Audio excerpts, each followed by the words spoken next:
can you change? Can a person change? So we already know our default settings, our issues, right? There are some people who get angry. Anger is their thing.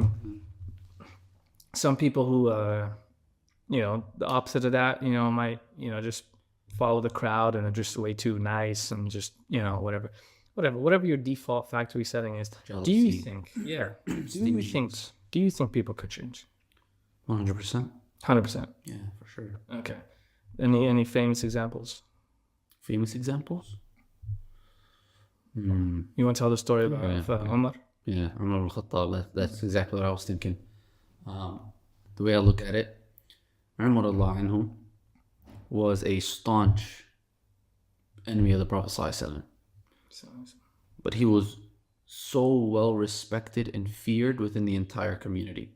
Like, obviously, even think of before Islam, he had a status. And that status was, don't cross Umar anhu, right? Unless you wanted to be, leave your children and your wealth and your family. Yeah, unless you wanted to killed. You know what I'm saying? After the chat, yeah. And he was even when it comes to actual sheer size, he was a very tall person as well. So even his presence was known. And his family had say, right? And in the beginning of Islam, he wasn't paying too much attention to what the Prophet ﷺ, was preaching about Islam and things like that. But eventually, he got sick and tired of it.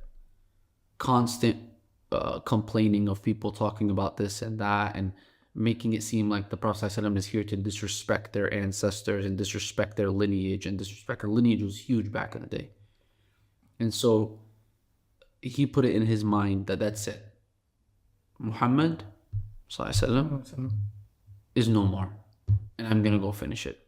I'm going to go take care of essentially the problem. The problem side, yeah, the problem. So when he decided to get rid of what he perceived as a problem, the Prophet ﷺ, walk us through that. Umar sets his mind. That's it. He's gonna go kill the Prophet ﷺ. Prophet ﷺ, no more. Islam, no more. I'm done with it. And he's on his way with just you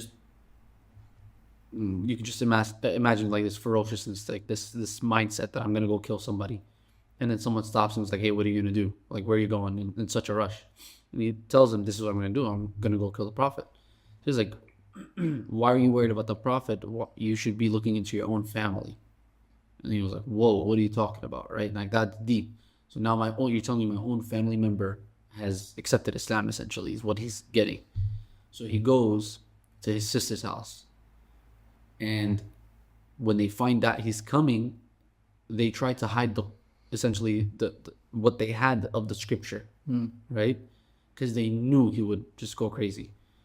And he barges in. One of they hide whatever the scripture it is, and he goes off, yells at them, whatever. I think even to the extent where he even laid his hand on his sister. And eventually he says, let me see what it is that you're essentially reading. And so she says, no, you can't touch it because you're not pure. So he washes himself, reads it, and then now he's on his way to the Prophet. So he goes to the Prophet. Is his intention the same? We'll find out.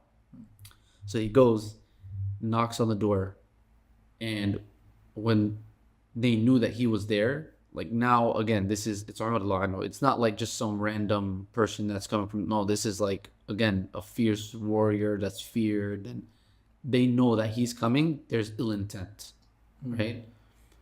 So the Prophet says himself, I'm gonna go, like I'm gonna answer the door. Essentially, the Prophet answers the door and grabs Umar anhu from the collar. What do you want? Can you imagine like the Prophet just grabbing this man, just like he's coming to him at his level, right?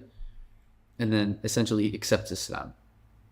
And that was an insane, massive turning point. So if Umar anhu can change within a day from going to, I hate this human being, I'm going to kill this human being, so now I've accepted this human being as being a prophet of Allah that I'm going to follow, right, and dedicate my life to, essentially. anything is possible at that Yeah. point, right?